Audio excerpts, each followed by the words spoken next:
the CEO of Walmart has gone out in public and said that thefts are higher than they historically have been, and that as a result, they've lost $3 billion in their retail giant's business.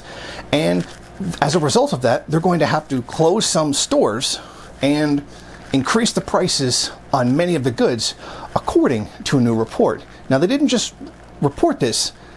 The CEO went on television and defended it. Saw video of some burglars in the Apple store, just literally just taking everything that they could, and the Apple employees were told, stand back and just let it all happen. And maybe that's the right decision in the moment, but clearly there's something larger going on. It's really city by city, location by location. It's store managers working with local law enforcement, and we've got great relationships there for the most part, and that's the way we approach it. So what would you like to see? What are the measures that, from the Walmart perspective and the Business Roundtable perspective, overall? Business Roundtable perspective, that you'd like to see policymakers working on right now? It's just policy consistency and clarity, so that we can make capital investments with some vision. Good luck. That would be nice. He says Walmart has a good relationship with law enforcement. I'll bet it does, considering the job of the police is literally to defend private property and to protect capital. That's what their function is under capitalism. But I love the commentator when he says, when someone comes into Apple and starts to steal things, the employees are told, hands off, don't touch, don't interfere, don't get in the way. And that seems like a good idea in the moment. No, it's a good idea after the moment, too. I don't care what you say. A loss is a loss. And quite frankly, I'm not getting assaulted because somebody wants to steal an iPhone that doesn't actually work outside of the store, which makes the whole thing pointless to begin with. I mean, I'm sorry. Us working class people really don't want to suffer from the thefts, because why would we? It's not in our interest to get hurt or injured on the job to defend something that can be easily written off and doesn't really mean anything to us anyway. I mean, I'm sorry, but my life, my health, and my safety, it's more important to me than your iPhone. So, yeah, I just thought maybe you should be told that, because I think you need to be told that. But I think this is the most telling moment of that interview. What would you like to see people in Washington and elsewhere do about it? Yeah, theft is an issue. It's higher than what it's historically been, and we've got safety measures, security measures that we put in place by store location.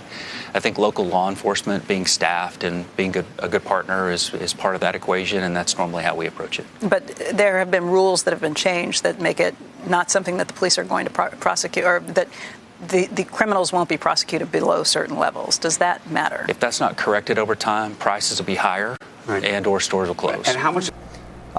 We see what it really is now.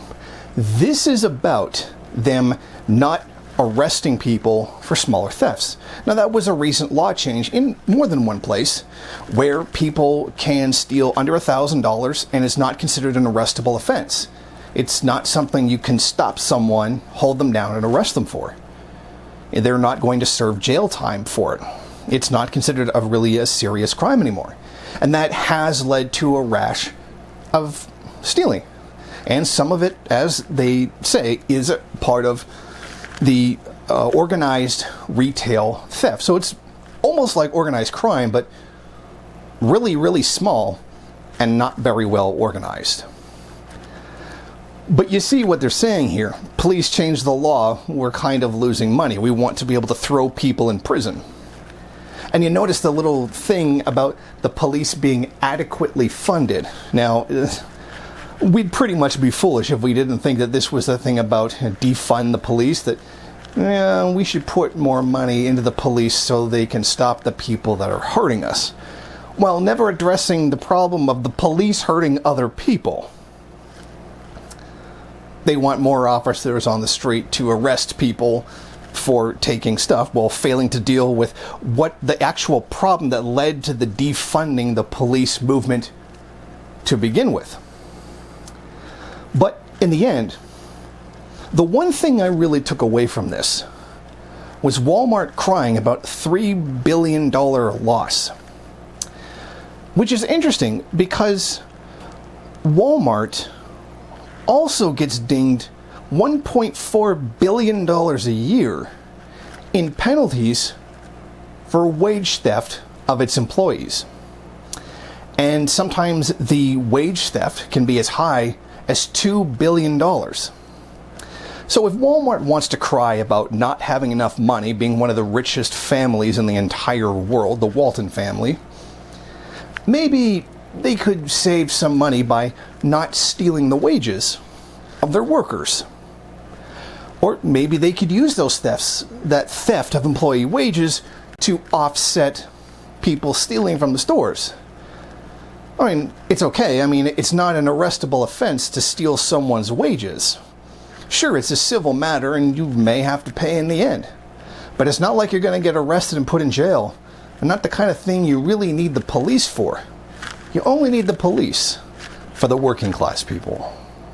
Thank you for watching. If you like this program, then please head over to my Patreon page and set up a monthly donation.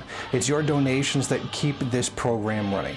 Also, if you would like, please rate, comment, subscribe, and share in various social media.